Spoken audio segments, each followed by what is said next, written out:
বিভিন্ন মিডিয়াতে বিভিন্ন জায়গায় যে মানুষজন যে কারিনাকে বিভিন্ন রাজনৈতিক দলের সাথে অ্যাফিলিয়েটেড করতেছে, একটা কথা আজকে বলি, কারিনা কোনো রাজনৈতিক আইডিওলজিতে না, ও মানবিকতা ও নৈতিকতার পক্ষে ছিল।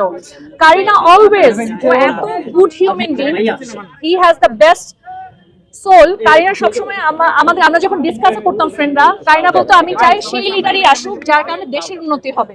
সো কারিনাকে আপনারা প্লিজ দয়া করে কোন দলের সাথে অ্যাসোসিয়েট করেন না। কারিনা কখনোই রাজনীতিতে ইন্টারেস্টেড ছিল না, কারিনা কখনোই কোনো দলে অ্যাসোসিয়েটেড ছিল না। কারিনা একমাত্র ইন্টারেস্টেড ছিল যে দেশের ভালো হোক আর এর ভালো। এখন মিডিয়াতে আজকে আসতেছে যে কারিনা জানাজা করতে এ আসছে, কারিনা জানাজা পড়তে সে আসছে। ভাই, কারিনাকে ভালোবেসে যেই দলের মানুষই আসুক না কেন আমাদের সমস্যা নাই, কেউ সাথে অ্যাফিলিয়েটেড করবেন না।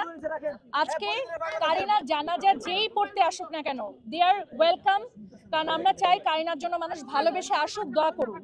সে কোন রাজনৈতিক দলের থেকে আসছে, কিসা থেকে আসছে, সেটা আমাদের দেখার বিষয় না, কারণ কারিনা নিজে কোনো পলিটিক্যাল দলের সাথে অ্যাফিলিয়েটেড ছিল না। সো দয়া করে আমি মিডিয়াতে এই কথাটা কেন ক্লিয়ারলি বলতেছি, বিকজ বিভিন্নভাবে মানুষ এটা ব্যবহার করবে, বাট আমরা জানি আমাদের কারিনা কি ছিল। সো অযথাই যেই কারিনা সারাটা জীবন শুধু ভালোইটা চিন্তা করছে, দেশের ভালো হোক, সেটা যে মানুষের থ্রুতেই হোক, সো তাকে প্লিজ দয়া করে কোনো কিছুর সাথে অ্যাফিলিয়েটেড করবেন না। আর ওর মা আন্টি আছে, আমাদের বন্ধু রেজা আছে, আমরা ওকে এত বছর ধরে চিনি, প্লিজ আমাদের কাছ থেকে আপনারা শুনেন যে আসলে কি। আচ্ছা, আমরা আন্টির কাছ থেকে